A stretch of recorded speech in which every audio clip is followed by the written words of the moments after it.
Le gouvernement en France ouvre donc son premier grand chantier. Il se lance dans la réforme du Code du travail. Première étape, la loi d'habilitation qui a été présentée aujourd'hui au Conseil des ministres. Elle doit permettre au pouvoir public de prendre les ordonnances nécessaires pour se passer du Parlement. D'ici là, néanmoins, les députés seront amenés à se prononcer. Ce sera entre le 24 et le 28 juillet prochain.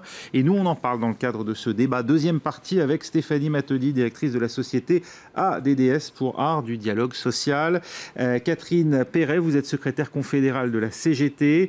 Agnès Verdier-Molinier, économiste. Vous êtes directrice de la fondation IFRAP qui évalue les politiques publiques et l'administration. Et puis l'efficacité, notamment aussi du fonctionnement de l'administration. Et puis Judith Krivine, avocate en droit du travail. Merci à vous quatre d'être là. On va revenir dans un instant sur le contenu même de la loi, mais d'abord peut-être la méthode. Le gouvernement veut aller vite. Écoutez ce que dit Muriel Pénicaud aujourd'hui en présentant donc cette loi d'habilitation par ordonnance. D'abord, il y a eu un clair signal de demande de changement des Français. Donc, si on met un an à commencer à réformer, ils vont se dire « mais qu'est-ce qu'ils font ?» Donc, je crois qu'il y avait cette urgence. En revanche, on a pris une méthode qui permet quand même d'assurer à la fois la démocratie sociale et la démocratie politique. La démocratie politique, c'est parce que c'est un projet de loi. Une loi d'habilitation, c'est une loi avec des amendements, des débats au Parlement. C'est pas un chèque en blanc, c'est une loi. Et puis, la démocratie sociale, parce qu'on a choisi, et c'est une forme un peu inédite, d'avoir une concertation extrêmement approfondie, thème par thème, avec chacune des 8 organisations patronales et syndicales, d'où les fameuses 48 réunions. Donc on essaie de combiner les deux et pour l'instant, ça nous apporte beaucoup. Voilà, le gouvernement veut aller vite. Stéphanie Matodi, confond-il urgence et précipitation ? Non, je ne pense pas. C'est une méthode. Alors, l'ordonnance, c'est quoi? C'est une mesure qui est autoritaire, c'est clair, et qui va déposséder le Parlement du travail législatif, mais de façon temporaire et limitée, quand même. Donc, il va y avoir effectivement, pendant l'été, le gouvernement qui va travailler et, nouvelle méthode, le gouvernement travaille en concertation. Alors, c'est pas le classique application de la loi de 2007 sur la rénovation du dialogue social, mais il y a des concertations, il y en a 48, et de ce qui peut se passer avec les organisations syndicales, il y a du travail. C'est-à-dire que, finalement, le texte, on a le sentiment, je peux me tromper, que rien... Enfin, je ne vais pas dire rien n'est écrit, mais en tout cas, tout n'est pas écrit. Et qu'il y a un système d'ouverture qu'il n'y avait peut-être pas avant sous la présidence de François Hollande. Donc ça, c'est extrêmement intéressant. C'est entendu, les organisations syndicales sont entendues, et il y a des idées qui sont retenues. Chacun y est allé de ses propositions, et chacun travaille. Ça dure 1h30, les réunions, mais chacun travaille, chacun apporte des documents. La CFDT a un document de 77 pages, la CGT est venue avec son document. Et donc, il y a vraiment une valeur travail, une valeur ajoutée dans l'écoute. Et c'est une méthode de dialogue social qui est intéressante. Judith Krivine, le secrétaire général d'EFO, Jean-Claude Mailly, autrefois en pointe, on s'en souvient, contre la loi El Khomri, salue cette fois un vrai travail de concertation qui, d'après lui, va dans le bon sens. Est-ce qu'en dépossédant les députés du droit d'amendement, on n'a pas, en revanche, offert aux syndicats la possibilité de coécrire d'une certaine manière cette réforme ? Écoutez, je ne participe pas aux réunions, donc je ne sais pas exactement ce qui se passe. Mais les ordonnances pour une partie des politiques, c'est considéré comme un coup de force d'une certaine manière du gouvernement. Est-ce que ce n'est pas aussi malgré tout le moyen de pouvoir associer en revanche dans l'écriture les syndicats? Je ne vois pas comment, si vous voulez. Moi, cette histoire de dire on fait 48 réunions, ça me rappelle beaucoup ce qui se passe dans les entreprises, dans la négociation, où les entreprises disent on a fait 48 réunions, on a fait 50 réunions, on vous a vu, on vous a donné plein d'informations en quantité. Et puis, quand on essaye de connaître les vraies informations, savoir réellement quel est le projet, vous avez vu ce qui s'est passé quand le projet a commencé à fuiter dans la presse, la ministre du Travail a attaqué le quotidien Libération. Je crois quand même que pour négocier de manière utile, il faut avoir toutes les informations, savoir exactement ce qui est prévu. Là, on commence à avoir évidemment des éléments sur ce qui est prévu, mais je n'ai pas du tout la certitude qu'il est vraiment envisagé de laisser la possibilité aux organisations syndicales, et ce n'est pas une réunion d'1h30, Sérieusement, il va permettre de modifier. Non, mais si on prend un thème, 1h30, quand on voit comment on fait pour rédiger une clause, et quand on voit le millefeuille qu'on a aujourd'hui dans le Code du travail avec la succession des lettres... Les députés auraient fait un meilleur travail, d'après vous, en commission? Peut-être, j'en sais rien. Mais moi, je pense que... n'importe quoi. Très sincèrement, je pense que réformer le Code du travail, ça suppose du temps, beaucoup de temps. Aux discussions, je pense que je peux émettre un avis. Oui. On va vous entendre dans un instant, parce que je voudrais aussi vous faire réagir à la déclaration de Jean-Luc Mélenchon à ce sujet. Ah non, moi, Jean-Luc Mélenchon, c'est... Et à ce que souhaite faire la CGT, puisqu'il y a déjà un appel... Mais avant tout, moi, je voudrais préciser quand même que les 48 réunions, c'est pas 48 réunions par organisation, hein. C'est 48 réunions au total des 5 organisations syndicales de salariés, plus les organisations patronales. Autrement dit, la CGT, en tant qu'organisation comme toutes les autres, sera reçue en tout et pour tout 6 heures sur l'ensemble de la déréglementation du droit du travail. Pour vous, ce n'est pas une vraie concertation? Je ne pense pas que ça soit une vraie concertation. D'autre part, je voudrais préciser quand même, comme l'a dit ma voisine, que quand on commence à dire quel est le projet du gouvernement à mettre sur la table, parce que c'est le rôle d'un gouvernement de mettre un projet politique sur la table. On n'est pas dans une négociation d'entreprise. C'est un gouvernement qui vient d'être élu et qui doit affirmer clairement quel est le projet qu'il veut pour les concitoyens demain. Et bien on nous dit « Ah mais on vous dit rien, si vous n'êtes pas... discret, si vous parlez à la presse, si vous parlez aux salariés de ceux qui se préparent, alors on ne vous dira plus rien. » Ce n'est pas des méthodes de concertation dignes d'un gouvernement qui vient d'être élu. On va en reparler dans un instant. Agnès Verdier-Molinier, votre réaction? Rappelons que le gouvernement, il est quand même issu des urnes, qui avait un projet. Il a mandat pour réformer le pays. Mais dans ce cas-là, il pourrait le faire avec le Parlement, avec sa majorité. Il y avait beaucoup de projets sur la table pour les présidentielles. Il y avait des projets, notamment celui de M. Mélenchon, qui n'a pas été choisi. Donc maintenant, il y a un projet qui a été choisi. Justement, dedans, il y il y avait une réforme du Code du travail et cette flexibilité. Et les Français se sont dit, on ne connaît pas encore les termes. Pour une fois, peut-être qu'on va essayer on ne de connaît mettre pas les termes. au pouvoir un président réformateur. Agnès Verdier-Molinier, sur l'urgence de la réforme. Mais l'urgence, elle est là. Emmanuel Macron s'est-il engagé avant son élection, notamment auprès de ses partenaires allemands, à envoyer des signaux forts en matière de réforme, et notamment sur le Code du travail? Les signaux vis-à-vis de nos partenaires européens, évidemment, on nous en demande tout le temps. La question, c'est est-ce que ce sont juste des signaux ou est-ce que ce sont des réformes de fond qui vont permettre d'améliorer le quotidien des Français, et notamment ceux qui sont au chômage. Les plus de 3,5 millions de catégories A qui sont au chômage, et je ne parle pas encore de l'ensemble des catégories. Il y a des emplois aidés qui vont arriver en fin de parcours. Là, il y en a plus de 400 000 en catégorie E aujourd'hui. On n'est pas dans une situation qui permet d'attendre pour réformer. Et quand on parle des ordonnances, quand on dit que finalement l'ordonnance, c'est pas démocratique, ou ce serait... attendez, c'est l'article 38 de la Constitution.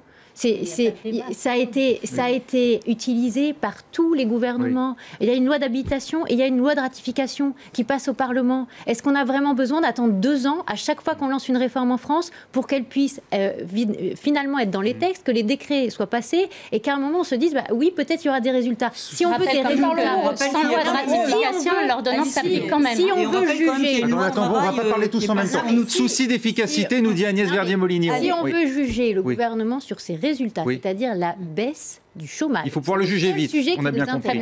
Il faut que ce soit le plus vite On a bien compris, Agnès Verdier-Molinier. On va laisser peut-être les autres participants s'exprimer. De toute façon, à l'issue des ordonnances, une fois que les ordonnances entreront en vigueur, le Parlement reprend son droit et peut représenter par la suite des projets de loi. Mais il n'a pas le droit, il n'a pas son droit d'amendement sur le. Tout à fait, il ne faut pas l'oublier. Moi, j'ajouterais que parce que vous avez fait référence à la loi Larcher, effectivement, qui dit que c'est inscrit dans le Code du travail, article 1, qu'il faut pour toute modification du Code du travail une négociation en bonne et due forme, que l'ensemble des organisations syndicales de salariés, je vous dis bien toutes les organisations, demandent qu'il y ait véritablement ouverture immédiate d'une multilatérale, c'est-à-dire que toutes les organisations syndicales et patronales avec l'État soient ensemble dans la même salle pour qu'on discute du gouvernement. Jusqu'à présent, Mme Pénicaud le refuse à chacun d'entre nous. Pardon, Agnès Verdier-Molinier. À propos d'organisation syndicale, pardon, Agnès Verdier-Molinier, on ne va pas pouvoir y arriver. Le dialogue social et empêcher le dialogue social d'avoir lieu. Merci également Catherine Perret.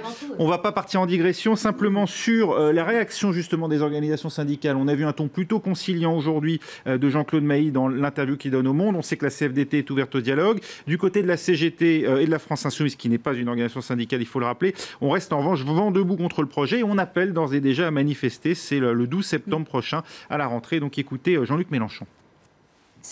notre position sera complète. Évidemment, ça ne peut pas se limiter à l'opposition parlementaire. Nous avons joué notre rôle, nous serons dans la rue. Y compris dans la rue. Absolument. Et puisque la CGT a pris l'initiative de proposer une date, il faut bien que quelqu'un prenne cette initiative. C'est au syndicalisme de marcher devant. Cela va de soi, puisque c'est dans l'entreprise que la question va se présenter. Mais nous, la France Insoumise, nous jouerons notre rôle. Catherine, vous n'avez pas l'air ravi de voir Jean-Luc Mélenchon en première ligne. Jean-Luc Mélenchon, il dit ce qu'il veut. La CGT, elle mobilise en direction des salariés. On avait eu 6 mois de manifestation, une quinzaine de journées de mobilisation à l'occasion de la loi El Khomri, qui avait fini par être vidée d'une partie de son contenu. Est-ce qu'on risque un conflit dur, d'après vous ? Alors, bien évidemment, d'autant que nous, on se déploie partout pour informer les salariés de la gravité du projet qui va être mis sur la table.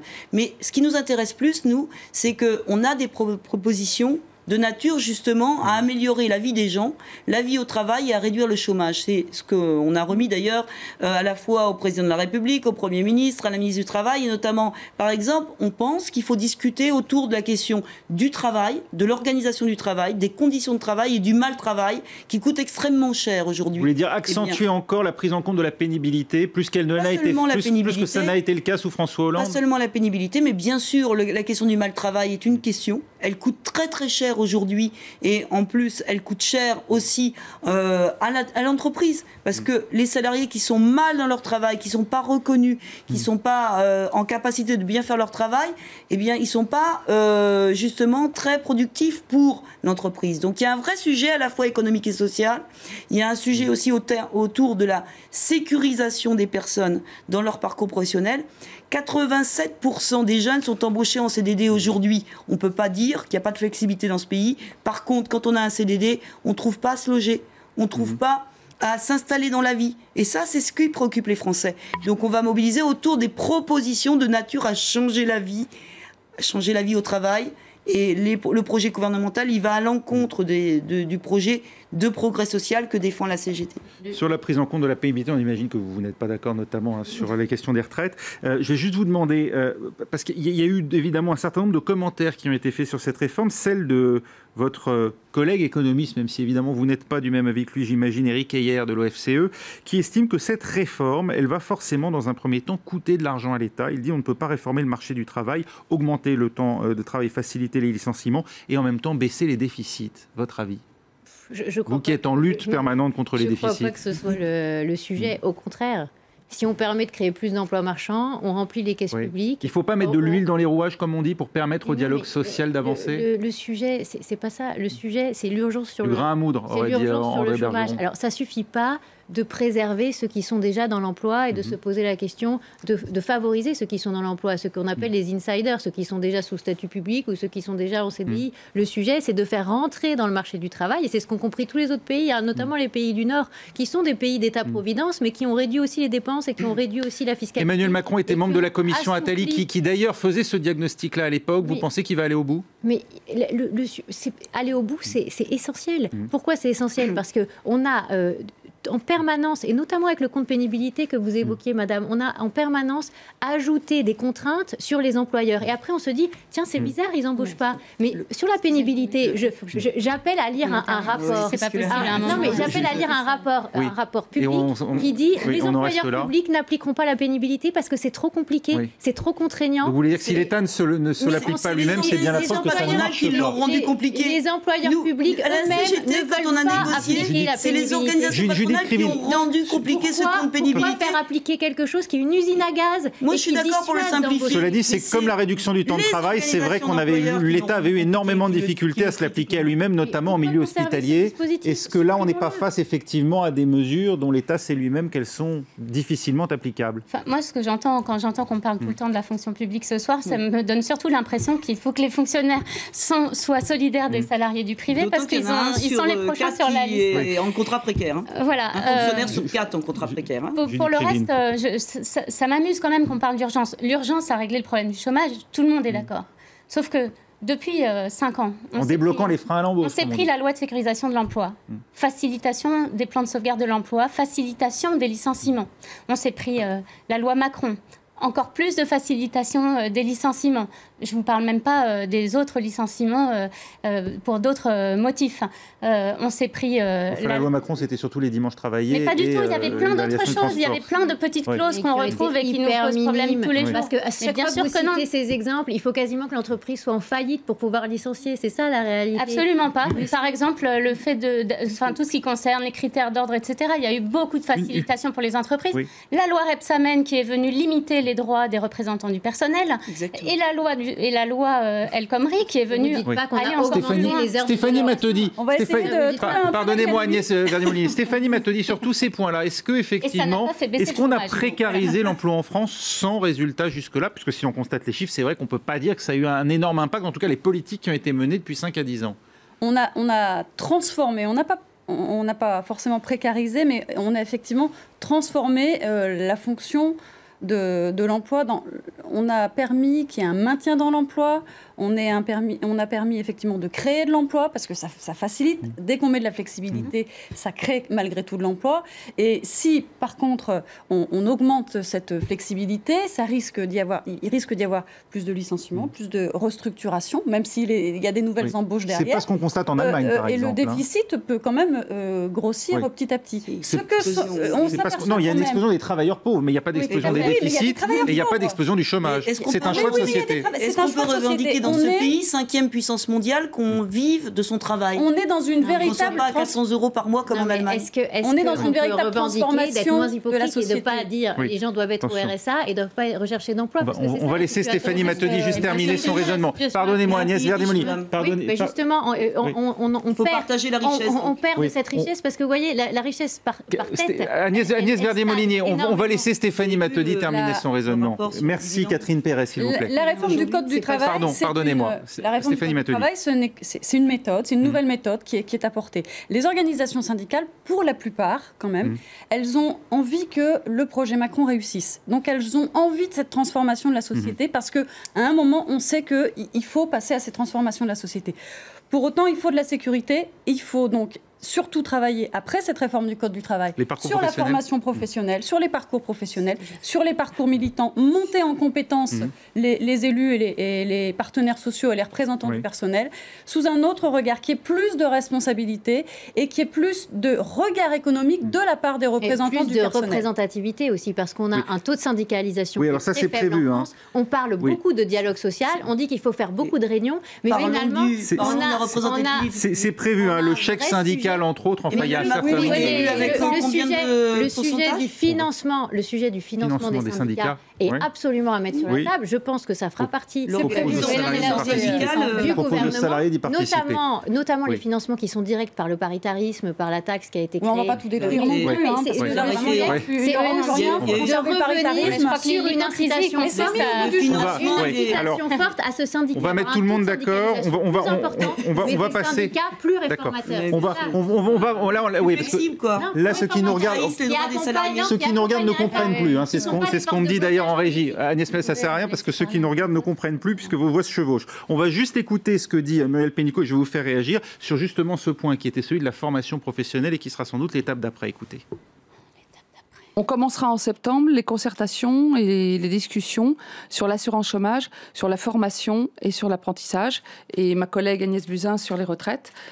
Parce qu'on est persuadé que la sécurité et l'accès à l'emploi qui est nécessaire pour les Français, pour les jeunes, il passe beaucoup par la formation et la compétence. Si vous voulez, la vraie précarité, c'est le chômage, mais la vraie sécurité, c'est la compétence. Donc le levier de la formation et de l'apprentissage est vital. La compétence, elle est pas... Voilà, donc après la précarité, la sécurité, c'est ce que nous dit en gros Muriel Pénicaud. Le gouffre de la formation professionnelle, c'est régulièrement pointé par la Cour des comptes, le triangle des Bermudes de la dépense publique. Dans un rapport, les économistes Marc Ferracci et Pierre Cahuc dressent un tableau sévère du système de formation. Ils considèrent qu'il faut cibler davantage les jeunes en difficulté, ceux en décrochage scolaire, plutôt que les jeunes jeunes diplômés. Est-ce que c'est ce qu'il faut faire? Je vais vous demander à vous quatre, chacune de répondre à tour de rôle, s'il vous plaît, assez brièvement, parce qu'il nous reste peu de temps. Je commence par vous, Catherine Perret. Non, mais c'est une gabegie totale, la formation professionnelle, et comme elle est conçue depuis la dernière réforme, qui a au contraire fait baisser de 30% l'accès à la formation professionnelle qualifiante des salariés. Donc effectivement, la méthode n'est pas la bonne, et celle qui est préconisée dans le projet gouvernemental, elle va encore diminuer l'accès à une formation reconnue qui permette aux gens véritablement d'évoluer dans l'entreprise. Donc nous, on propose de changer tout. Il y a un dispositif qui est très bon, qui a fait ses preuves, qui est plébiscité par les Français, parce qu'il faut aussi écouter les gens. C'est le congé individuel de formation qui permet une formation de 800 heures qualifiante et qui permet vraiment aux gens de rebondir en dehors du temps de travail. Dans leur profession. Oui, en dehors du temps de travail. J'insiste sur le fait, écoutons ce que veulent les Français. Judith Krivine. Je crois que la formation professionnelle, c'est évidemment très important. Mais je vois qu'on est en train d'utiliser exactement la même méthode que pour la loi travail, et que précédemment d'ailleurs. C'est de focaliser sur certaines mesures qui existaient déjà. Parce que le compte personnel d'activité, le compte personnel de formation, le DIF, c'est des choses qui existent depuis très longtemps. Et puis, on focalise là-dessus pour masquer les autres réformes beaucoup plus importantes et plus graves qu'on est en train de faire passer, comme la fusion des instances représentatives du personnel qui vont complètement vider de leur substance le rôle des CHSCT, c'est-à-dire la santé des salariés, et on a donc déjà évoqué cette question. Ouais. Voilà, on est en train de focaliser sur ce genre de choses, comme on a fait avec le compte personnel d'activité en disant cette loi travail est formidable, mais alors qu'en réalité, elle a réduit considérablement les droits des salariés individuels et collectifs. Stéphanie Matodi. Il faut surtout que la formation elle puisse accompagner aussi bien l'emploi, mais les offres d'emploi. Donc il faut que ça corresponde. Donc il y a un diagnostic à poser au niveau de la formation, et puis qu'elle démarre quasiment de l'éducation du système scolaire jusqu'à la formation, ce qu'on appelle tout au long de la vie. C'est ça qui est important. Mais elle fait partie d'un projet de société global. On n'a pas parlé de la numérisation et de l'ubérisation de l'économie. La formation professionnelle, elle doit effectivement faire participer tous les acteurs, aussi bien les salariés, les fonctionnaires et surtout les auto-entrepreneurs et compagnie. Agnès Verdier-Molinier. Il y a deux sujets. En fait, il y a la formation des chômeurs, des demandeurs d'emploi, et la formation de ceux qui sont déjà dans l'emploi. Sur la question des chômeurs, souvent, le problème, c'est qu'on est dans des formations qui sont un peu des formations pour permettre de changer de catégorie de chômage et avoir des chiffres du chômage qui soient un peu plus présentables. Oui. Évidemment, là, on ne doit pas être dans la réforme pour gagner du temps. On doit former pour véritablement se retrouver dans un bassin d'emploi sur lequel il y a une demande. Donc, il doit y avoir un lien entre les entreprises du territoire en question, la formation, Pôle emploi. Et là, pour l'instant, ça laisse énormément à désirer. Du côté de la formation pour la part des employeurs vis-à-vis de leurs salariés, la question, c'est est-ce qu'on a besoin de passer par tous ces dispositifs? Parce que finalement, c'est les entreprises qui paient pour à la fin avoir une formation. Tout ça, ça passe par des systèmes très compliqués, on a dit. Vous dites qu'il faut parfois pouvoir intégrer la formation poser la question, est-ce qu'on garde une cotisation formation professionnelle? Est-ce qu'on ne permet pas aux entreprises de former leurs salariés directement de manière beaucoup plus libre, comme le font les Britanniques? Et la formation est bien meilleure pour les salariés. Donc là, la question se pose de véritablement changer le système. Merci beaucoup. Merci Agnès Verdier-Molinier, merci Catherine Perret, merci Judith Krivine. C'est terminé, le débat est terminé. Merci également Stéphanie Matodi, merci d'avoir débattu. Restez avec nous, l'actualité continue sur France 24. Tout de suite, un œil sur les médias.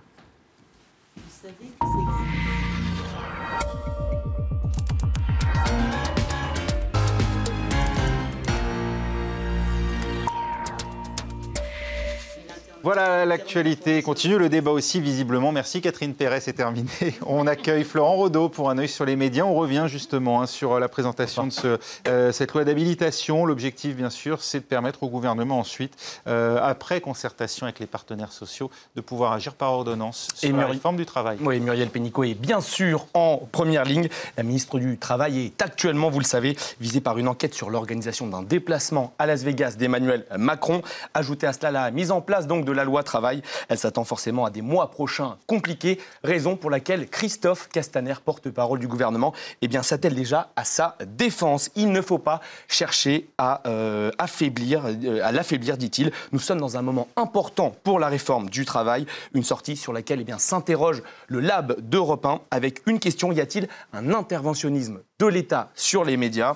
Le site politique d'Europe 1 revient sur les épisodes précédents, bien sûr, le coup de fil du citoyen François Bayrou à France Info, le rétro-pédalage également de l'Élysée, après avoir laissé entendre qu'il allait nommer les journalistes qui allaient suivre à l'étranger Emmanuel Macron, sans oublier bien sûr les déclarations de Richard Ferrand à l'encontre du Monde, un tintamarre médiatique selon ses propos, ou encore les propos d'Emmanuel Macron relayés par Christophe Castaner, pour qui la presse ne doit pas devenir juge. Plusieurs exemples qui montrent, selon le Lab, que l'exécutif fait une sorte d'interventionnisme sur les médias, Raphaël.